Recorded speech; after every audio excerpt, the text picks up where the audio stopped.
Although carried through the thicket on an untrodden path, he did not push the thorny branches apart but simply let his motionless body thrust through them. His folds of fat were so carefully spread out that although they covered the whole litter and even hung down its side like the hem of a yellowish carpet, they did not hamper him. His hairless skull was small and gleamed yellow. His face bore the artless expression of a man who meditates and makes no effort to conceal it. From time to time he closed his eyes. On opening them again his chin became distorted. "The landscape disturbs my thought," he said in a low voice. "It makes my reflections sway like suspension bridges in a furious current. It is beautiful and for this reason wants to be looked at. I close my eyes and say, 'You green mountain by the river, with your rocks rolling against the water, you are beautiful.' But it is not satisfied, it wants me to open my eyes to it. Then I might say to it with my eyes closed, 'Mountain, I do not love you, for you remind me of the clouds, of the sunset, of the rising sky, and these are things that almost make me cry because one can never reach them while being carried on a small litter. But when showing me this, sly mountain, you block the distant view which gladdens me, for it reveals the attainable at a glance. That's why I do not love you, mountain by the water. No, I do not love you.' But the mountain would be as indifferent to this speech as to my former one so long as I did not talk with my eyes open. This is the only way to please it. And must we not keep it well disposed toward us in order to keep it up at all, this mountain which has such a capricious fondness for the pulp of our brains? It might cast on me its jagged shadow, it might silently thrust terrible bare walls in front of me and my bearers would stumble over the little pebbles on the road. But it is not only the mountain that is so vain, so obtrusive and vindictive, everything else is, too. So I must go on repeating with wide open eyes, oh, how they hurt. Yes, mountain, you are beautiful and the forests on your western slope delight me. With you, flower, I am also pleased, and your pink gladdens my soul. You, grass of the meadows, are already high and strong and refreshing. And you, exotic bushes, you prick so unexpectedly that our thoughts start leaping. But with you, river, I am so delighted that I will let myself be carried through your supple water." After he had shouted this paean of praise 10 times, accompanied by some humble shifting of his body, he let his head droop and said with closed eyes, "But now, I implore you, mountain, flowers, grass, bush, and river, give me some room so that I may breathe." At that moment the surrounding mountains began to shift in hasty obedience, then withdrew behind a curtain of fog. Although the avenues stood firm for a while and guarded the width of the road, they soon merged into one another. In the sky in front of the sun lay a humid cloud with a delicately transparent edge in whose shade the country sank deeper and deeper while everything else lost its lovely outline. The sound of the bearers' steps reached my side of the river and yet I could not distinguish any details in the dark square of their faces. I only saw them bending their heads sideways and arching their backs, for their burden was excessive. I was worried about them, for I realized that they were tired. So it was in suspense that I watched them step into the rushes, then walk through the wet sand, their strides still regular, until they finally sank into the muddy swamp where the 2 rear bearers bent even lower so as to keep the litter in its horizontal position. I pressed my hands together. By now they had to raise their feet high at every step until their bodies glistened with sweat in the cool air of this unsettled afternoon. The fat man sat quiet, hands on his thighs. The long pointed tips of the reeds grazed him as they flipped up in the wake of the bearers in front. The bearers' movements grew more irregular the nearer they came to the water. At times the litter swayed as though it were already on the waves. Small puddles in the rushes had to be jumped over or walked around, for they might possibly be deep. At one moment wild ducks rose shrieking, mounting steeply into the rain cloud. It was then that I caught a glimpse of the fat man's face. It looked alarmed. I got up and in hectic leaps I zigzagged over the stony slope separating me from the water. I paid no heed to the danger, was concerned only with helping the fat man should his servants no longer be able to carry him. I ran so recklessly that I couldn't stop, and was forced to dash into the splashing water, coming to a halt only when the water reached my knees. Meanwhile the servants, with considerable distortions of their bodies, had carried the litter into the river, and holding themselves above the unruly water with one hand, they propped up the litter with 4 hairy arms, their muscles standing out in relief. The water lapped against their chins, then rose to their mouths. The bearers bent their heads back and the litter handles fell on their shoulders. The water was already playing around the bridges of their noses, and yet they did not give up, although they had hardly reached the middle of the river. Then a low wave swept over the heads of those in front and the 4 men drowned in silence, their desperate hands pulling the litter down with them. Water gushed after them. And now the evening sun's slanting rays broke forth from behind the rims of the great cloud and illuminated the hills and mountains as far as the eye could see, while the river and the region beneath the cloud lay in an uncertain light. The fat man turned slowly in the direction of the flowing water and was carried down the river like a yellow wooden idol which had become useless and so had been cast into the river. He sailed along on the reflection of the rain cloud. Elongated clouds pulled and small hunched ones pushed him, creating considerable commotion, the effect of which could even be noticed by the lapping of water against my knees and the stones on the shore. I crept quickly up the slope so as to be able to accompany the fat man on his way, for I truly loved him. And perhaps I could learn something about the dangers of this apparently safe country.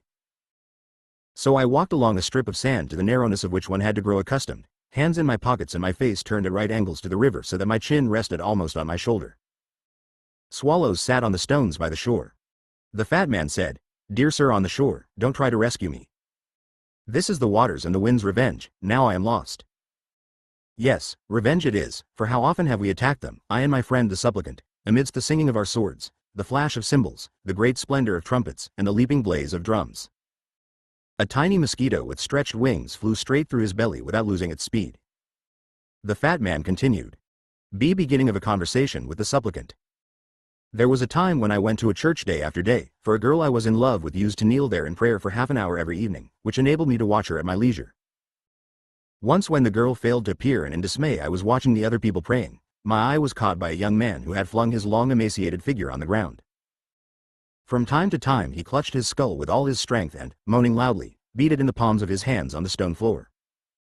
In the church there were only a few old women who kept turning their shawled heads sideways to glance at the praying man. This attention seemed to please him, for before each of his pious outbursts he let his eyes rove about to see how many people were watching him. Finding this unseemly, I decided to accost him on his way out of the church and ask him outright why he prayed in this manner. For since my arrival in this town clarity had become more important to me than anything else, even though at this moment I felt only annoyance at my girl's failure to appear.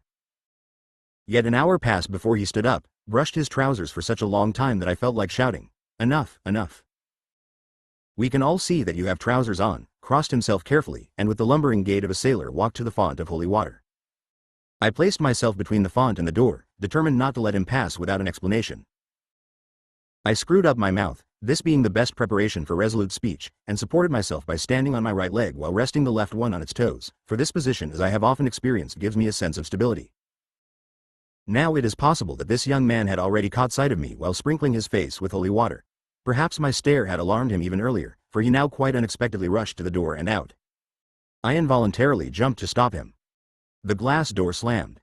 And when I passed through it a moment later I could not find him, for the narrow streets were numerous and the traffic considerable. During the following days he failed to appear, but the girl came and again prayed in a corner of a side chapel.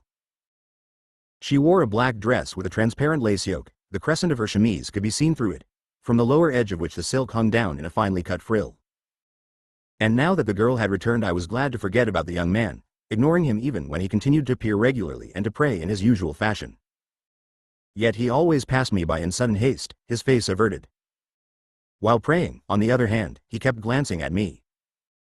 It almost looked as though he were angry with me for not having accosted him earlier and was thinking that for my first attempt to talk to him I had actually taken upon me the duty to do so. One day as I was following the girl out as usual after service, I ran into him in the semi-darkness and thought I saw him smile. The duty to talk to him, needless to say, did not exist, nor had I much desire to do so anymore. And even when I hurried up to the church one evening while the clock was striking 7 and found, instead of the girl who of course had left long ago, only the young man exerting himself in front of the altar railings, I still hesitated. At last I tiptoed to the door, slipped a coin to the blind beggar sitting there, and squeezed in beside him behind the open wing. And there for about half an hour I looked forward to the surprise I was planning to spring upon the supplicant. But this feeling did not last. Before long I was morosely watching spiders creeping over my clothes and finding it tiresome to have to bend forward every time someone came breathing loud out of the darkness of the church. But finally he came. The ringing of the great bells which had started a little while ago did not agree with him, I realized. Each time before taking a step he had to touch the ground lightly with his foot. I straightened myself, took a long stride forward, and grabbed him. "Good evening," said I, and with my hand on his coat collar I pushed him down the steps onto the lighted square. When we had reached ground level he turned toward me while I was still holding on to him from behind, so that we stood breast to breast. "If only you'd let go of me," he said. "I don't know what you suspect me of, but I'm innocent." Then he repeated once more, "Of course I don't know what you suspect me of. There is no question here of suspicion or innocence. I ask you not to mention it again. We are strangers, our acquaintance is no older than the church steps are high. What would happen if we were immediately to start discussing our innocence?" "Precisely what I think," he said. "As a matter of fact, you said, our innocence. Do you mean to suggest that if I had proved my innocence you would have to prove yours, too? Is that what you mean? That or something else, I said. I accosted you only because I wanted to ask you something, remember that? I'd like to go home, he said, and made an effort to turn. I quite believe it. Would I have accosted you otherwise? Don't get the idea that I accosted you on account of your beautiful eyes. Aren't you being a little too sincere? Must I repeat that there's no question of such things? What has it to do with sincerity or insincerity? I ask, you answer, and then goodbye. So far as I'm concerned you can even go home, and as fast as you like. Would it not be better to meet some other time? At a more suitable hour? Say in a coffee house? Besides, your fiancée left only a few minutes ago, you can easily catch her up, she has waited so long for you. No. I shouted into the noise of the passing tram. You won't escape me. I like you more and more. You're a lucky catch. I congratulate myself. To which he said, oh God, you have a sound heart, as they say, but a head of wood. You call me a lucky catch, how lucky you must be. For my bad luck is precariously balanced and when touched it falls onto the questioner. And so, good night. Fine, said I, surprised him and seized his right hand.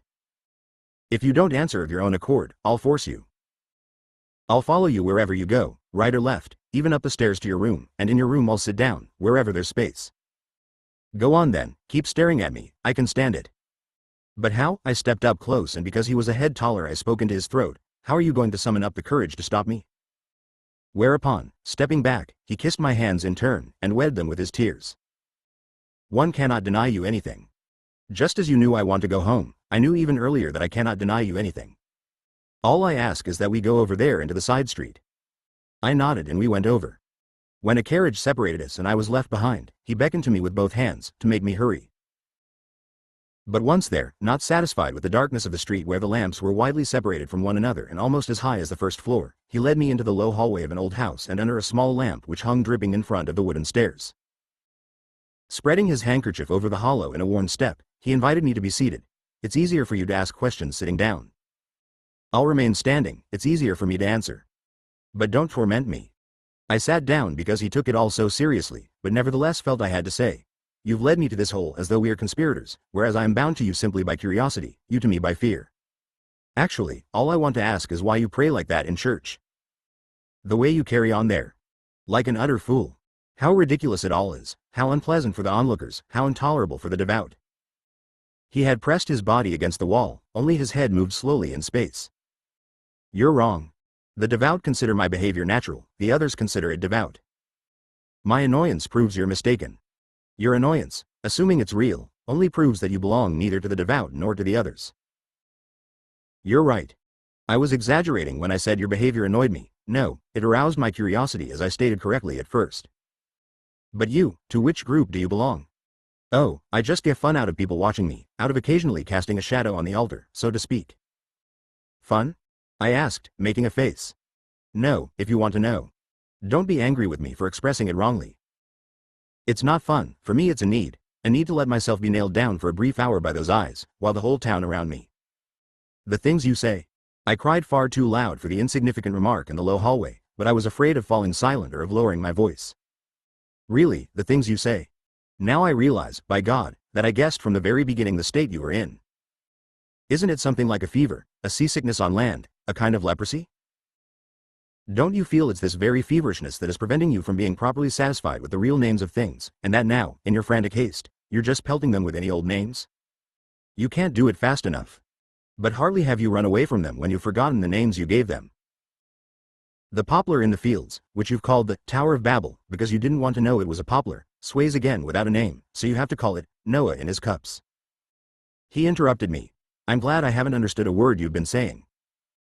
Irritated, I said quickly, your being glad about it proves that you have understood it. Didn't I say so before? One cannot deny you anything. I put my hands on a step above me, leaned back, and in this all but unassailable position, the wrestler's last resort, I asked. Excuse me, but to throw back at me an explanation which I gave you is insincere. At this he grew daring. To give his body unity he clasped his hands together and said with some reluctance, you ruled out quarrels about insincerity from the very beginning. And truly, I'm no longer concerned with anything but to give you a proper explanation for my way of praying. Do you know why I pray like that? He was putting me to the test. No, I didn't know, nor did I want to know. I hadn't even wanted to come here, I said to myself, but this creature had practically forced me to listen to him. So all I had to do was to shake my head and everything would be all right, but at the moment this was just what I couldn't do. The creature opposite me smiled. Then he crouched down on his knees and said with a sleepy expression, "Now I can also tell you at last why I let you accost me.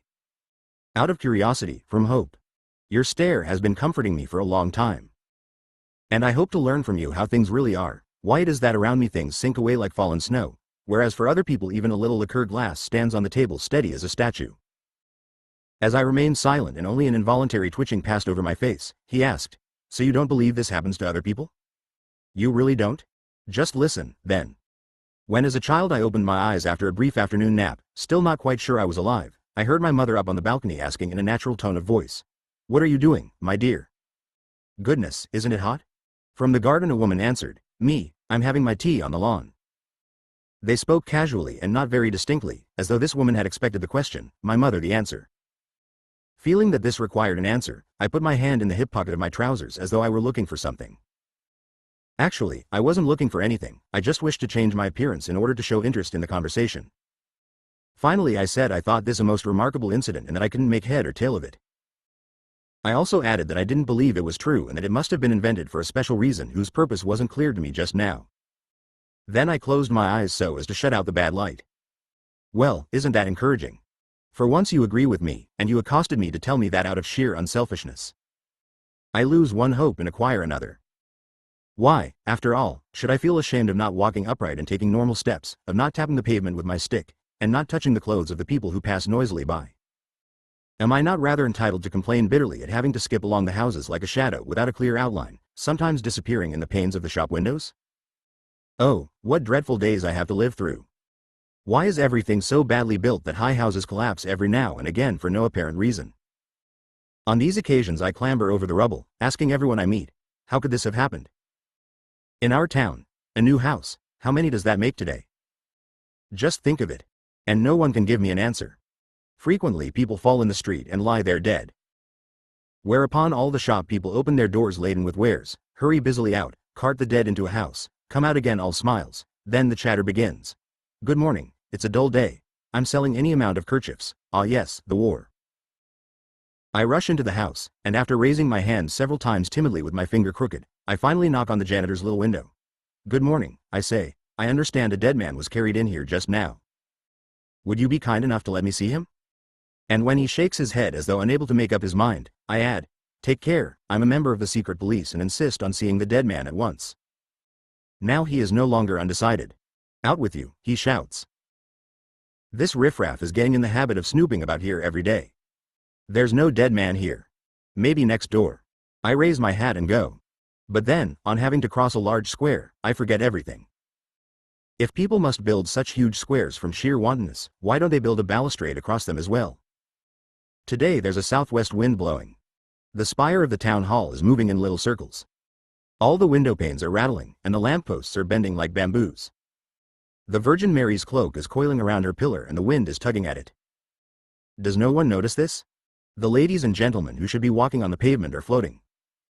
When the wind falls they stand still, say a few words, and bow to one another, but when the wind rises again they're helpless, and all their feet leave the ground at the same time. Although obliged to hold on to their hats, their eyes twinkle gaily enough and no one has the slightest fault to find with the weather. I'm the only one who's afraid. To which I was able to say, that story you told me earlier about your mother and the woman in the garden I really don't find so remarkable. Not only have I heard and experienced many stories of this kind, I have even taken part in some. The whole thing is perfectly natural. Do you really mean to suggest that had I been on that balcony in the summer, I could not have asked the same question and given the same answer from the garden? Quite an ordinary occurrence. After I had said this, he seemed relieved at last. He told me I was well dressed and that he very much liked my tie. And what a fine complexion I had. And that confessions became most comprehensible when they were retracted. See the supplicant's story. Then he sat down beside me, for I had grown timid and, bending my head to one side, had made room for him. Nevertheless, it didn't escape my notice that he too was sitting there rather embarrassed, trying to keep some distance from me and speaking with difficulty. Oh, what dreadful days I have to live through. Last night I was at a party.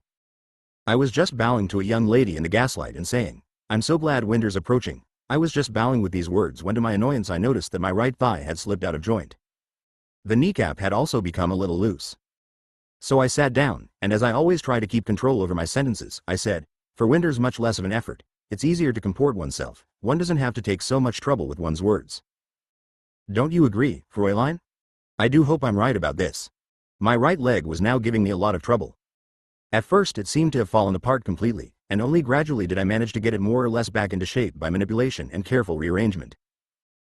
Then I heard the girl, who, out of sympathy, had also sat down, say in a low voice, "No, you don't impress me at all because—" "Just a moment," I said, pleased and full of expectation. "You mustn't waste so much as 5 minutes talking to me, dear Fräulein. Please eat something while you're talking, I implore you." And stretching out my arm I took a large bunch of grapes hanging heavily from a bowl held up by a bronze-winged cupid, dangled it for a moment in the air, and then laid it on a small blue plate which I handed to the girl, not without a certain elegance, I trust. "You don't impress me at all," she said. "Everything you say is boring and incomprehensible, but that alone doesn't make it true. What I really think, sir, why do you always call me dear Fräulein, is that you can't be bothered with the truth simply because it's too tiring. God, how good that made me feel. Yes, Fräulein, Fräulein." I almost shouted, "How right you are.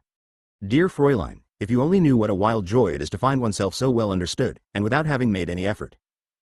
There's no doubt, sir, that for you the truth is too tiring. Just look at yourself. The entire length of you is cut out of tissue paper, yellow tissue paper, like a silhouette, and when you walk one ought to hear you rustle. So one shouldn't get annoyed at your attitude or opinion, for you can't help bending to whatever draft happens to be in the room. I don't understand that. True, several people are standing about here in this room. They lay their arms on the backs of chairs, or they lean against the piano, or they raise a glass tentatively to their mouths, or they walk timidly into the next room, and having knocked their right shoulders against a cupboard in the dark, they stand breathing by the open window and think, 'There's Venus, the evening star.' Yet here I am, among them. If there is a connection, I don't understand it. But I don't even know if there is a connection. And you see, dear Fräulein, of all these people who behave so resolutely, so absurdly as a result of their confusion, I alone seem worthy of hearing the truth about myself. And to make this truth more palatable you put it in a mocking way so that something concrete remains, like the outer walls of a house whose interior has been gutted. The eye is hardly obstructed. By day the clouds and sky can be seen through the great window holes, and by night the stars. But the clouds are often hewn out of grey stones, and the stars form unnatural constellations. How would it be if in return I were to tell you that one day everyone wanting to live will look like me, cut out of tissue paper, like silhouettes, as you pointed out, and when they walk they will be heard to rustle? Not that they will be any different from what they are now, but that is what they will look like. Even you, dear Fräulein." Then I noticed that the girl was no longer sitting beside me. She must have left soon after her last words, for now she was standing far away from me by a window, surrounded by 3 young men who were talking and laughing out of high white collars. So I happily drank a glass of wine and walked over to the pianist who, all alone and nodding to himself, happened to be playing something sad. I bent carefully down to his ear so as not to frighten him and whispered into the melody, "Be so kind, sir, as to let me play now, for I'm just beginning to feel happy." Since he paid no attention to me, I stood there for a while embarrassed, but then, overcoming my timidity, I went from one guest to another, saying casually, "Today I'm going to play the piano." Yes. Everyone seemed to know I couldn't play, but they smiled in a friendly way, pleased by the welcome interruption of their conversation. They paid proper attention to me only when I said to the pianist in a very loud voice, "Do me the favor, sir, of letting me play now. After all, I'm just beginning to feel happy. A triumph is at stake." Although the pianist stopped, he neither left his brown bench nor appeared to understand me. He sighed and covered his face with his long fingers. I felt a trifle sorry for him and was about to encourage him to continue playing when the hostess approached with a group of people. "That's a funny coincidence," they said and laughed aloud as though I were about to do something unnatural. The girl also joined them, looked at me contemptuously, and said, "Please, madam, do let him play. Perhaps he wants to make some contribution to the entertainment. He ought to be encouraged. Please let him." Everyone laughed, obviously thinking, as I did, that it was meant ironically. Only the pianist was silent. Holding his head low, he stroked the wood of the bench with the forefinger of his left hand, as though he were making designs in sand. I began to tremble, and to hide it, thrust my hands into my trouser pockets. Nor could I speak clearly any longer, for my whole face wanted to cry. Thus I had to choose the words in such a way that the thought of my wanting to cry would appear ludicrous to the listeners. "Madam," I said, "I must play now because, as I had forgotten the reason I abruptly sat down at the piano." And then I remembered again. The pianist stood up and stepped tactfully over the bench, for I was blocking his way. Please turn out the light, I can only play in the dark. I straightened myself. At that moment 2 gentlemen seized the bench and, whistling a song and rocking me to and fro, carried me far away from the piano to the dining table. Everyone watched with approval and the girl said, "You see, madam, he played quite well. I knew he would. And you were so worried." I understood and thanked her with a bow, which I carried out well. They poured me some lemonade and a girl with red lips held my glass while I drank. The hostess offered me a meringue on a silver salver and a girl in a pure white dress put the meringue in my mouth. Another girl, voluptuous and with a mass of fair hair, held a bunch of grapes over me, and all I had to do was pluck them off with my lips while she gazed into my receding eyes. Since everyone was treating me so well, I was a little surprised that they were so unanimous in holding me back when I tried to return to the piano. "That's enough now," said the host, whom I had not noticed before. He went out and promptly returned with an enormous top hat and a copper-brown overcoat with a flowery design. "Here are your things." They weren't my things, of course, but I didn't want to put him to the trouble of looking again. The host helped me into the overcoat, which fitted beautifully, clinging tightly to my thin body. Bending over slowly, a lady with a kind face buttoned the coat all the way down. "Goodbye," said the hostess, "and come back soon. You know you're always welcome." Whereupon everyone bowed as though they thought it necessary. I tried to do likewise, but my coat was too tight. So I took my hat and, no doubt awkwardly, walked out of the room. But as I passed through the front door with short steps, I was assaulted from the sky by moon and stars in a great vaulted expanse, and from the ringplatz by the town hall, the Virgin's pillar, the church. I walked calmly from the shadow into the moonlight, unbuttoned my overcoat, and warmed myself. Then I put a stop to the humming of the night by raising my hands, and began to reflect as follows. What is it that makes you all behave as though you were real? Are you trying to make me believe I'm unreal, standing here absurdly on the green pavement? You, sky, surely it's a long time since you've been real, and as for you, ringplatz, you never have been real. It's true, you're all still superior to me, but only when I leave you alone. Thank God, moon, you are no longer moon, but perhaps it's negligent of me to go on calling you so-called moon, moon. Why do your spirits fall when I call you, forgotten paper lantern of a strange color? And why do you almost withdraw when I call you, the Virgin's pillar? As for you, pillar of the Virgin Mary, I hardly recognize your threatening attitude when I call you, moon shedding yellow light. It really seems to me that thinking about you doesn't do you any good, you lose in courage and health. God, how much more profitable it would be if the thinker could learn from the drunk. Why has everything become so quiet? I think the wind has dropped. And the small houses which often used to roll across the square as though on little wheels are rooted to the spot, calm, calm. One can't even see the thin black line that used to separate them from the ground. And I started to run. I ran unimpeded 3 times around the great square, and as I didn't meet a drunk I ran on toward the Karlsgasse without slowing down and without any effort. My shadow, often smaller than myself, ran beside me along the wall as though in a gorge between the wall and the street level.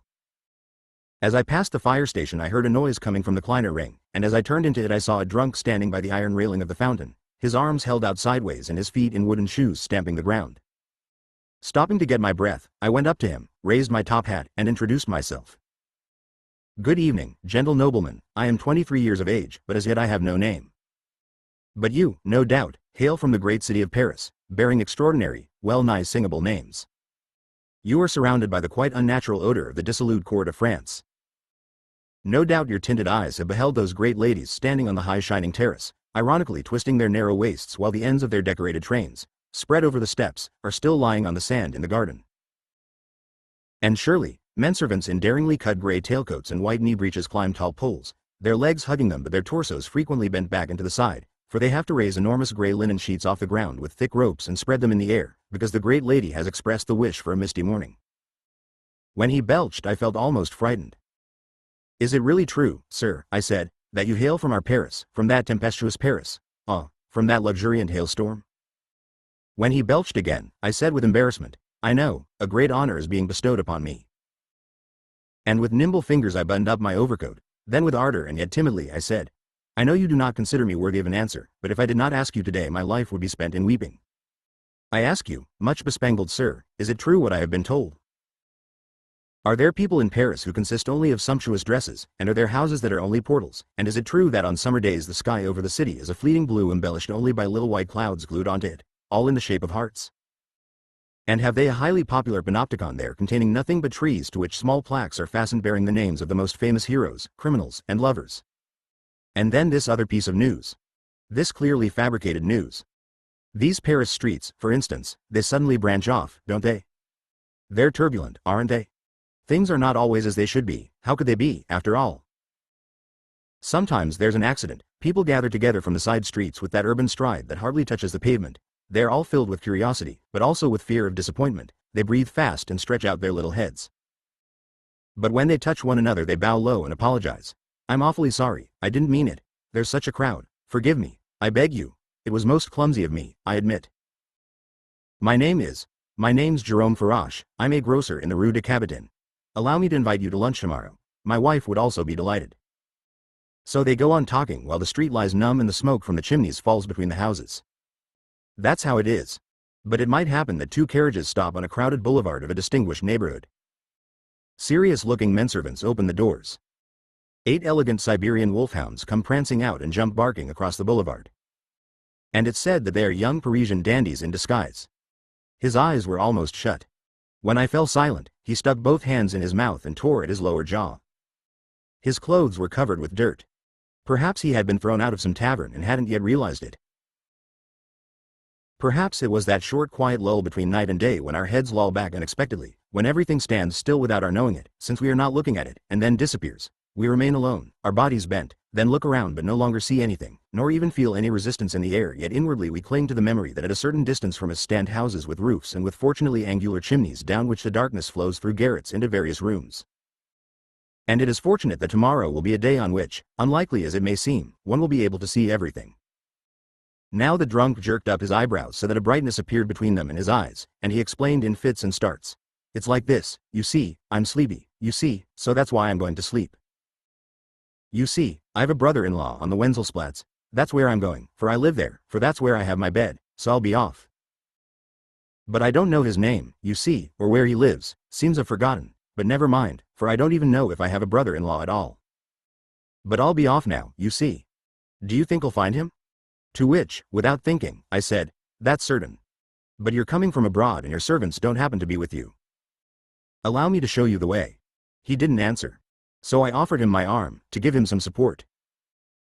Continued conversation between the fat man and the supplicant. For some time already I had been trying to cheer myself up. I rubbed my body and said to myself, it's time you spoke. You're becoming embarrassed. Do you feel oppressed? Just wait. You know these situations. Think it over at your leisure. Even the landscape will wait. It's the same as it was at the party last week. Someone is reading aloud from a manuscript. At his request I myself have copied one page. When I see my handwriting among the pages written by him, I take fright. It's without any stability. People are bending over it from 3 sides of the table. In tears, I swear it's not my handwriting. But what is the connection with today? It's entirely up to you to start a sensible conversation. Everything's peaceful. Just make an effort, my friend. You surely can find an objection. You can say, I'm sleepy. I've a headache. Goodbye. Quick then, quick. Make yourself conspicuous. What's that? Again obstacles and more obstacles? What does it remind you of? I remember a high plateau which rose against the wide sky as a shield to the earth. I saw it from a mountain and prepared myself to wander through it. I began to sing. My lips were dry and disobedient as I said, ought it not to be possible to live differently? No, he said, questioning, smiling. But why do you pray in church every evening? I asked then, while everything between him and me, which until then I had been holding together, as though in my sleep, collapsed. Oh, why should we talk about it? People who live alone have no responsibility in the evenings. One fears a number of things. That one's body could vanish, that human beings may really be what they appear to be at twilight, that one might not be allowed to walk without a stick, that it might be a good idea to go to church and pray at the top of one's voice in order to be looked at and acquire a body. Because he talked like that and then fell silent, I pulled my red handkerchief out of my pocket, bent my head, and wept. He stood up, kissed me, and said, what are you crying for? You're tall, I like that. You have long hands which all but obey your will. Why aren't you happy about it? Always wear dark cuffs, that's my advice. No, I flatter you and yet you cry? I think you cope quite sensibly with the difficulty of living. We build useless war machines, towers, walls, curtains of silk, and we could marvel at all this a great deal if we had the time. We tremble in the balance, we don't fall, we flutter, even though we may be uglier than bats. And on a beautiful day hardly anyone can prevent us from saying, "Oh God, today is a beautiful day, for we are already established on this earth and live by virtue of an agreement." For we are like tree trunks in the snow. They lie there apparently flat on the ground and it looks as though one could push them away with a slight kick. But no, one can't, for they are firmly stuck to the ground. So you see, even this is only apparent. The following thought prevented me from sobbing. It is night and no one will reproach me tomorrow for what I might say now, for it could have been said in my sleep. Then I said, "Yes, that's it, but what were we talking about?" "We can't have been talking about the light in the sky because we are standing in the darkness of a hallway." "No, we could have talked about it, nevertheless, for are we not free to say what we like in conversation? After all, we're not aiming at any definite purpose or at the truth, but simply at making jokes and having a good time." "Even so, couldn't you tell me the story of the woman in the garden once more? How admirable, how clever this woman is. We must follow her example. How fond I am of her. So it's a good thing I met you and waylaid you as I did. It has given me great pleasure to talk to you. I've learned several things that, perhaps intentionally, were hitherto unknown to me. I'm grateful." He looked pleased. And although contact with a human body is always repugnant to me, I couldn't help embracing him. Then we stepped out of the hallway under the sky. My friend blew away a few bruised little clouds, allowing the uninterrupted surface of the stars to emerge. He walked with difficulty. IVDROWNING of THEFATMAN. And now everything was seized by speed and fell into the distance. The water of the river was dragged toward a precipice, tried to resist, whirled about a little at the crumbling edge, but then crashed in foaming smoke. The fat man could not go on talking, he was forced to turn and disappear in the loud roar of the waterfall. I, who had experienced so many pleasant diversions, stood on the bank and watched. "What are our lungs supposed to do?" I shouted. "If they breathe fast they suffocate themselves from inner poisons. If they breathe slowly they suffocate from unbreathable air, from outraged things. But if they try to search for their own rhythm they perish from the mere search." Meanwhile the banks of the river stretched beyond all bounds, and yet with the palm of my hand I touched the metal of a signpost which gleamed minutely in the far distance. This I really couldn't quite understand. After all, I was small, almost smaller than usual, and a bush of white hips shaking itself very fast towered over me. This I saw, for a moment ago it had been close to me. Nevertheless I was mistaken, for my arms were as huge as the clouds of a steady country rain, save that they were more hasty. I don't know why they were trying to crush my poor head. It was no larger than an ant's egg, but slightly damaged, and as a result no longer quite round. I made some beseeching, twisting movements with it, for the expression of my eyes could not have noticed, they were so small. But my legs, my impossible legs, lay over the wooded mountains and gave shade to the village-studded valleys. They grew and grew. They already reached into the space that no longer owned any landscape, for some time their length had gone beyond my field of vision.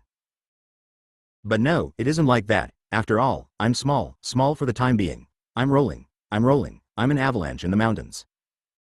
Please, passers-by, be so kind as to tell me how tall I am. Just measure these arms, these legs. 3. "Let me think," said my acquaintance, who had accompanied me from the party and was walking quietly beside me on a path up the Lorenzeiberg.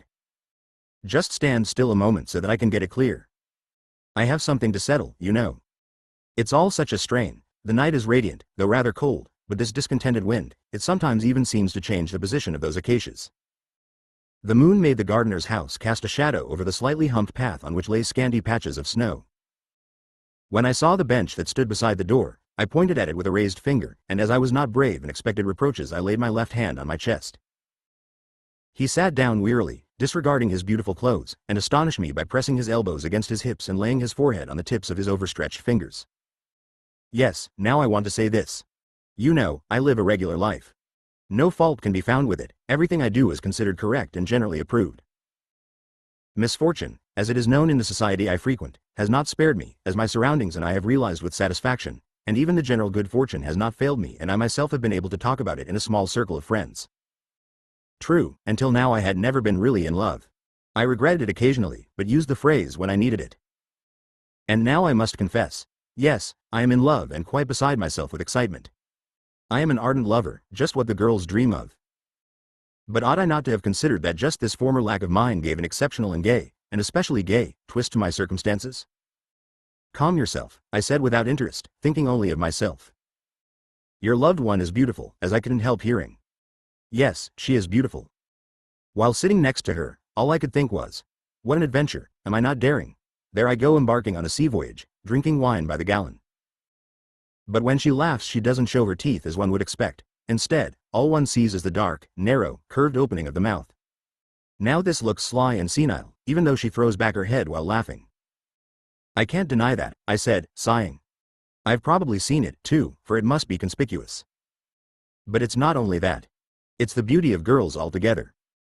Often when I see dresses with manifold pleats, frills, and flounces smoothly clinging to beautiful bodies, it occurs to me that they will not remain like this for long, that they will get creases that cannot be ironed out, dust will gather in the trimmings too thick to be removed, and that no one will make herself so miserable and ridiculous as every day to put on the same precious dress in the morning and take it off at night.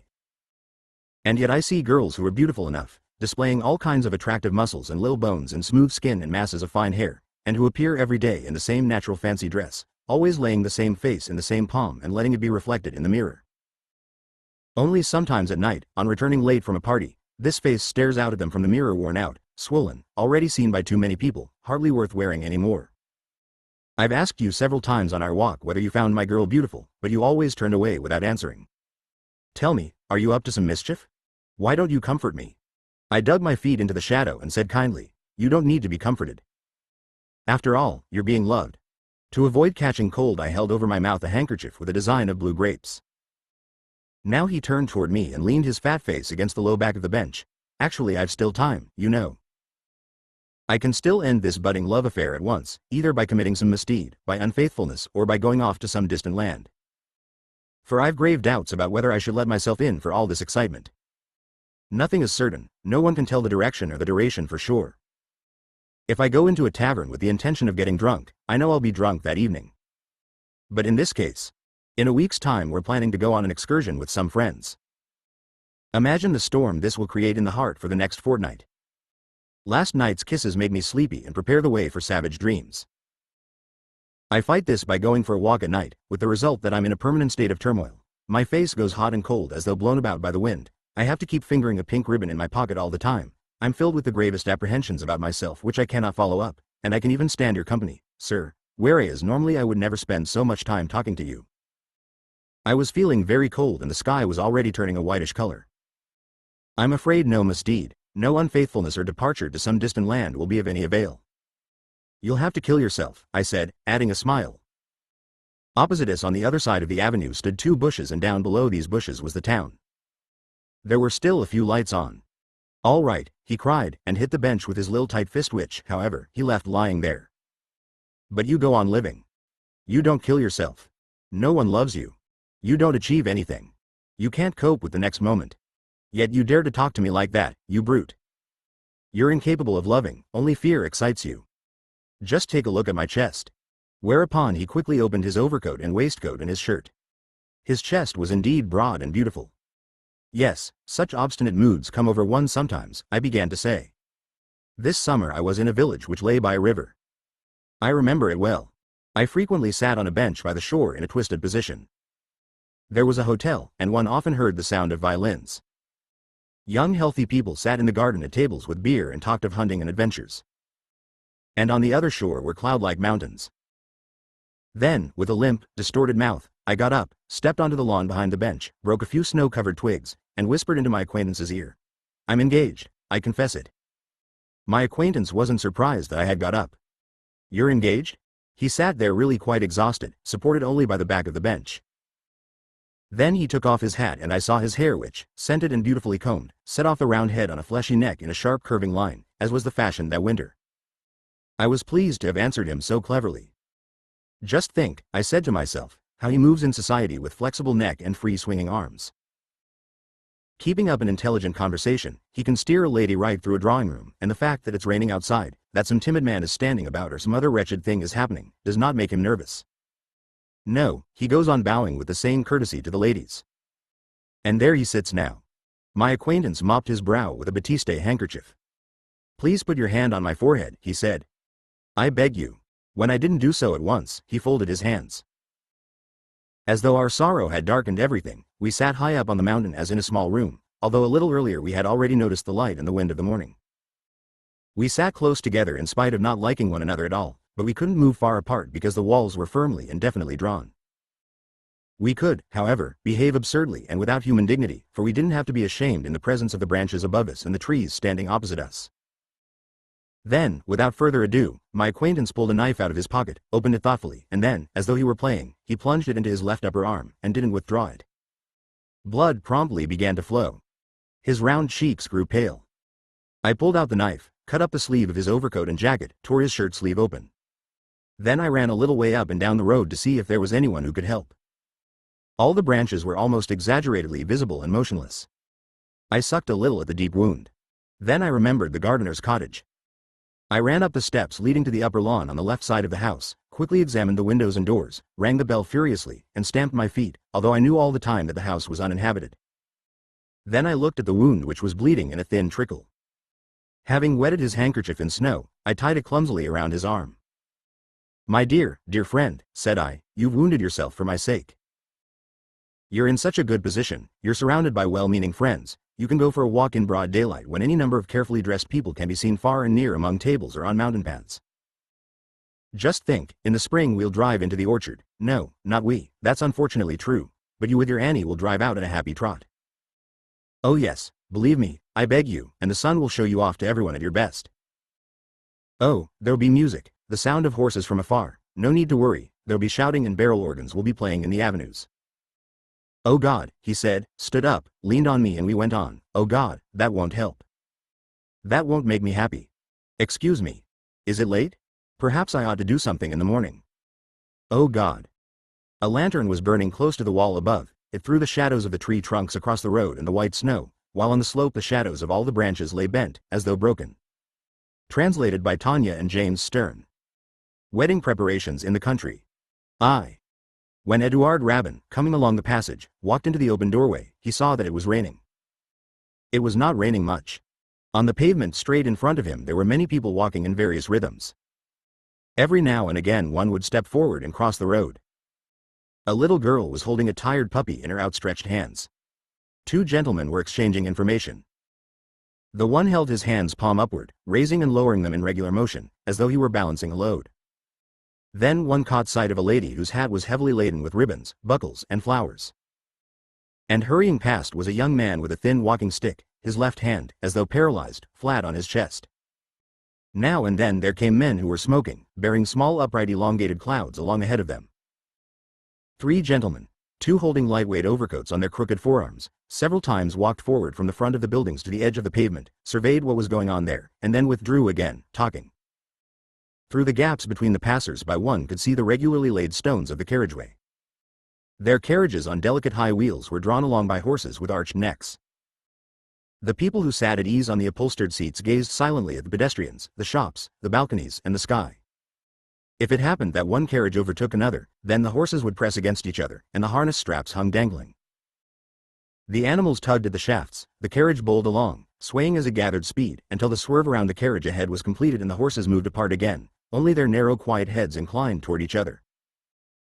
Some people came quickly toward the front entrance, stopped on the dry mosaic paving, and, turning around slowly, stood gazing out into the rain, which, wedged in by this narrow street, fell confusedly. Rabin felt tired. His lips were as pale as the faded red of his thick tie, which had a Moorish pattern. The lady by the doorsteps over there, who had up to now been contemplating her shoes, which were quite visible under her tightly drawn skirt, now looked at him. She did so indifferently, and she was perhaps, in any case, only looking at the falling rain in front of him or at the small nameplates of firms that were fixed to the door over his head. Rabin thought she looked amazed. Well, he thought, if I could tell her the whole story, she would cease to be astonished.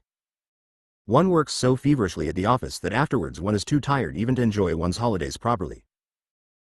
But even all that work does not give one a claim to be treated lovingly by everyone. On the contrary, one is alone, a total stranger and only an object of curiosity.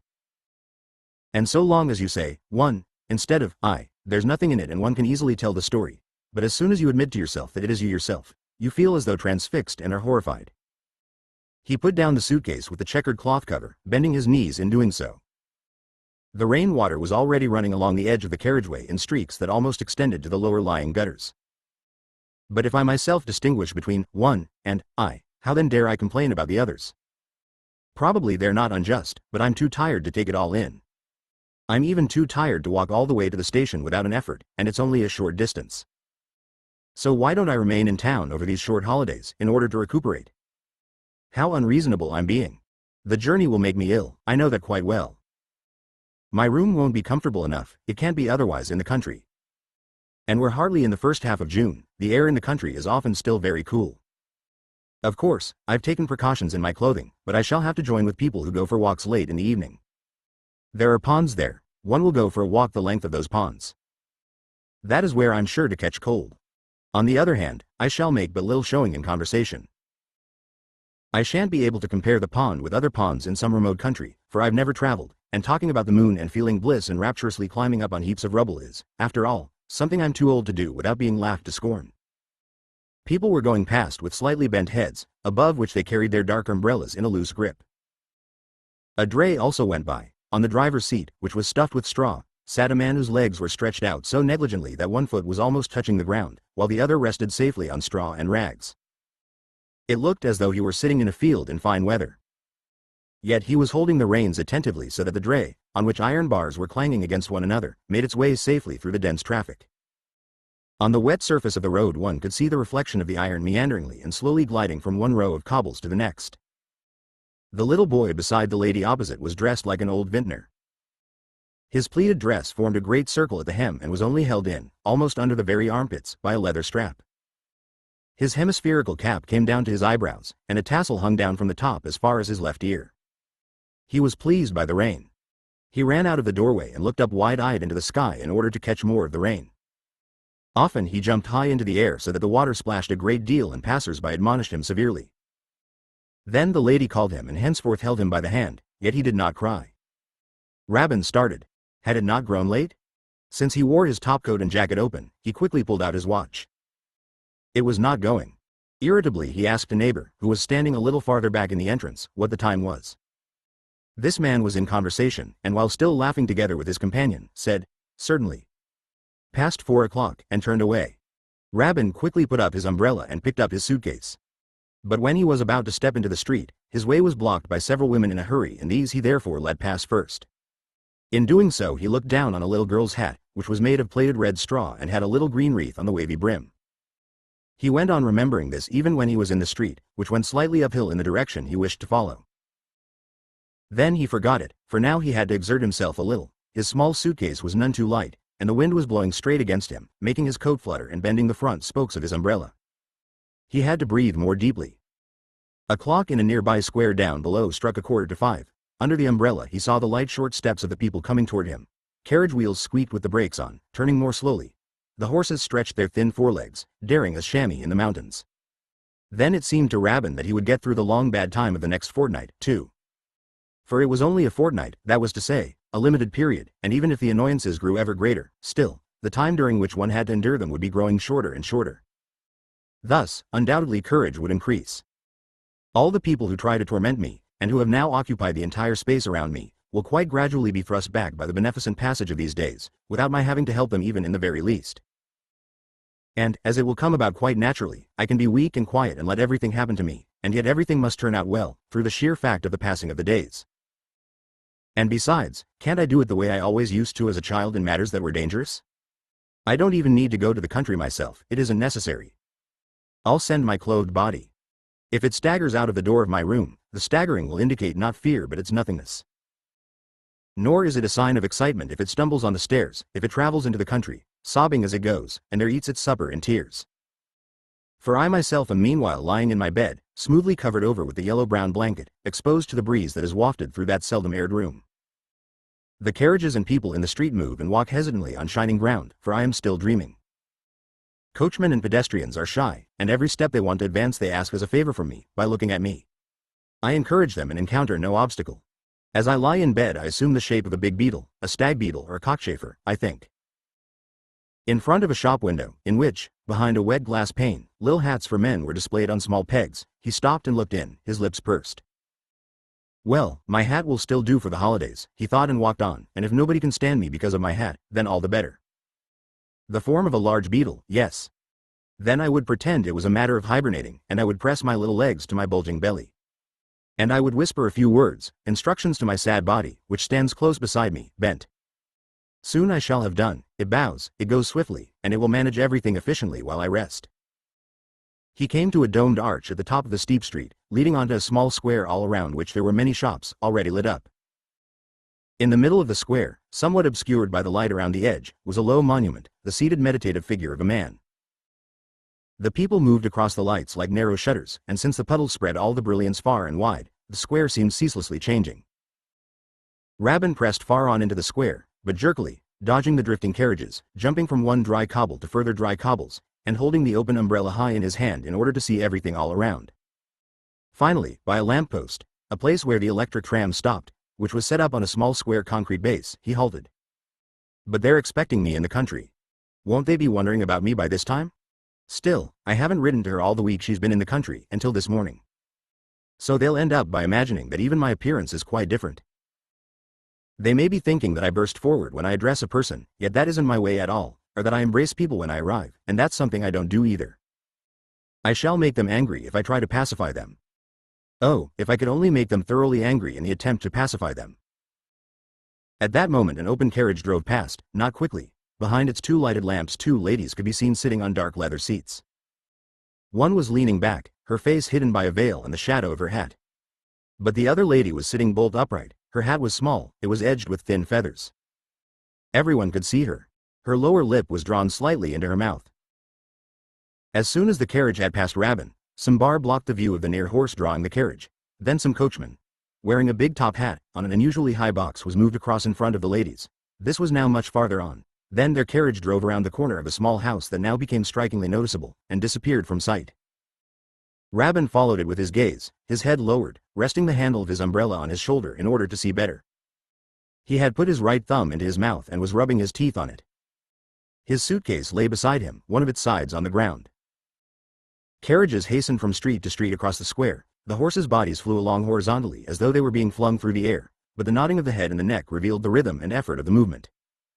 Around about, on the edges of the pavements of all the 3 streets converging here, there were many idlers standing about, tapping the cobbles with little sticks.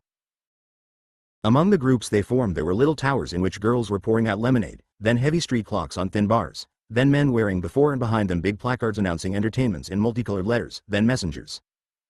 2 pages missing, a little social gathering.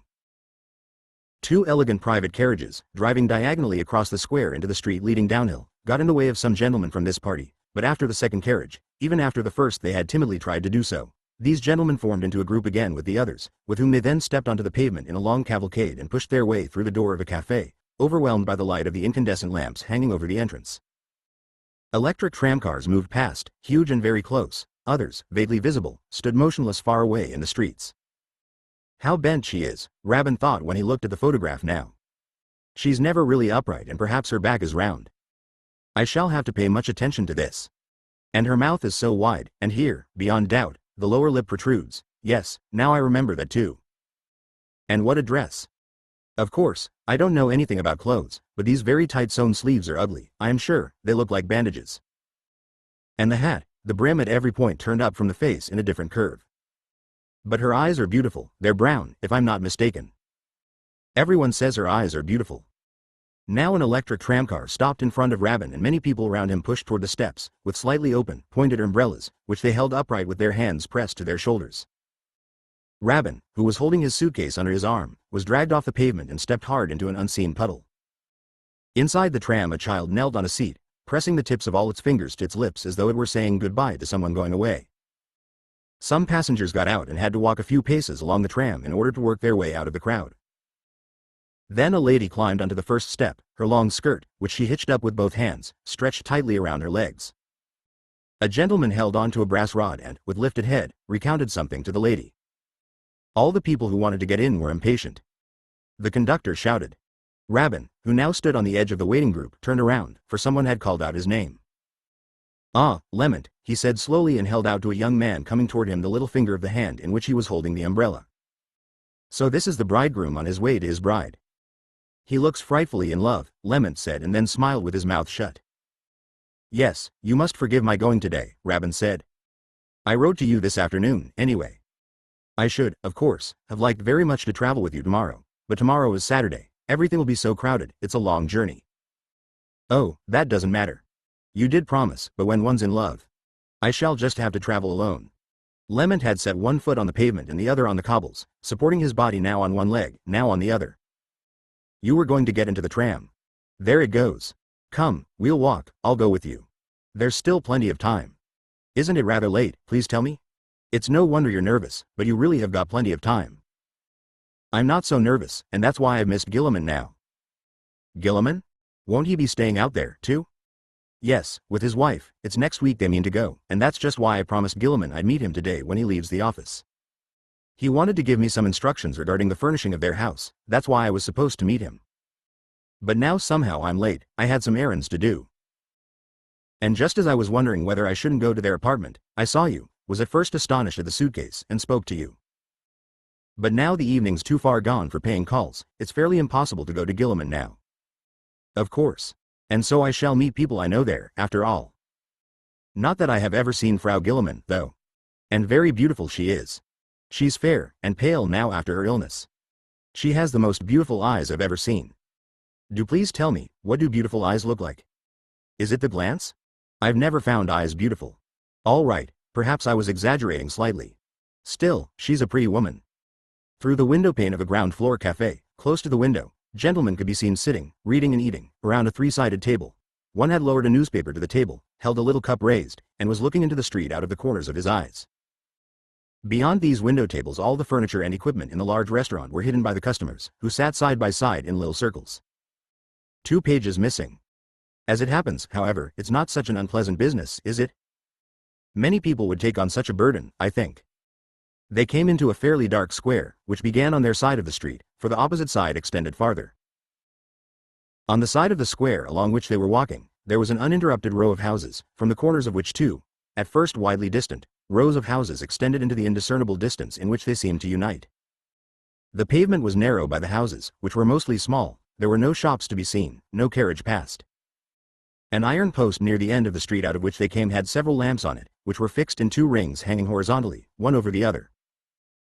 The trapeze-shaped flame between conjoined sheets of glass burned in this tower like wide darkness as in a little room, letting darkness assert itself a few steps farther on. But now I am sure it is too late, you have kept it a secret from me, and I shall miss the train. Why? 4 pages missing. Yes, at most Berkershofer, well, for what he's worth. The name's mentioned, I think, in Betty's letters, he's an assistant railway clerk, isn't he? Yes, an assistant railway clerk and an unpleasant person. You'll see I'm right as soon as you've got a glimpse of that small thick nose. I tell you, walking through the dreary fields with that fellow. Anyway, he's been transferred now and he goes away from there, as I believe and hope, next week. Wait, you said just now you advised me to stay here tonight. I've thought it over, it couldn't very well be managed. I've written to say I'm coming this evening, they'll be expecting me. That's quite easy, send a telegram. Yes, that could be done, but it wouldn't be very nice if I didn't go, and I'm tired. Yes, I'll go all right. If a telegram came, they'd get a fright, into the bargain. And what for? Where would we go, anyway? Then it's really better for you to go. I was only thinking. Anyway, I couldn't go with you today, as I'm sleepy, I forgot to tell you that. And now I shall say goodbye, for I don't want to go through the wet park with you, as I should like to drop in at Gilliman's, after all. It's 5:45, so not too late, after all, for paying calls on people you know fairly well. Addio. Well, a good journey, and remember me to everyone. Lemon turned to the right and held out his right hand to say goodbye, so that for a moment Rabin was walking against Lemon's outstretched arm. Adieu, Rabin said. From a little distance Lemon then called back, I say, Eduard, can you hear me? Do shut your umbrella, it stopped raining ages ago. I didn't have a chance to tell you. Rabin did not answer, shut his umbrella, and the sky closed over him in pallid darkness. If at least, Rabin thought, I were to get into a wrong train. Then it would at any rate seem to me that the whole enterprise had begun, and if later, after the mistake had been cleared up, I were to arrive in this station again on my way back, then I should certainly feel much better. If the scenery does turn out to be boring, as Lemon says, that need not be a disadvantage at all. One will spend more time in the rooms and really never know for certain where all the others are, for if there is a ruin in the district, there will probably be a walk altogether to that ruin, it will have been agreed upon some time before. Then, however, one must look forward to it, for that very reason one mustn't miss it.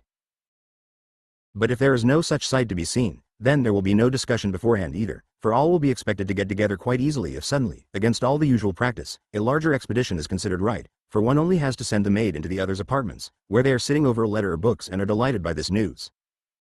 Well, it is not difficult to protect oneself against such invitations. And yet I don't know whether I shall be able to, for it is not so easy as I imagine it now when I am still alone and can still do everything, can still go back if I want to, for I shall have no one there whom I could pay calls on whenever I like, and no one with whom I could make more strenuous expeditions, no one there who could show me how his crops are doing or show me a quarry he is working there. For one isn't at all sure even of acquaintances of long standing. Wasn't Lement nice to me today?